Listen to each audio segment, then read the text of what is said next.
కేరళ, కర్ణాటక, తమిళనాడు ఈ 3 రాష్ట్రాలు సరిహద్దుల్లో ఈ కర్ణాటకకి చెందినటువంటి చామరాజనగర జిల్లాలో ఒక సంఘటన జరిగింది.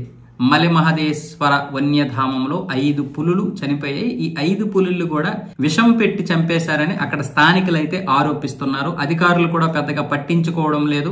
అటవీ అధికారులు వీళ్లపై ఎటువంటి చర్యలు తీసుకోవడం లేదని స్థానికులైతే చాలా కోపంగా మాట్లాడడం జరిగింది. అయితే దీని గురించి కర్ణాటక అటవీ శాఖ మంత్రి ఈశ్వర్ ఖండ్రే సీరియస్ అయ్యారు. అధికారులకైతే 3 రోజుల్లో నివేదిక ఇవ్వాలని ఆదేశాలు అయితే జారీ చేశారు. ఇక్కడ విషం పెట్టి ఒక తల్లి పులిని అలాగే దానికి సంబంధించినటువంటి 4 కోనలు అయితే చంపేశారు. నిజంగా ఇది చాలా దారుణమైనటువంటి పరిస్థితి.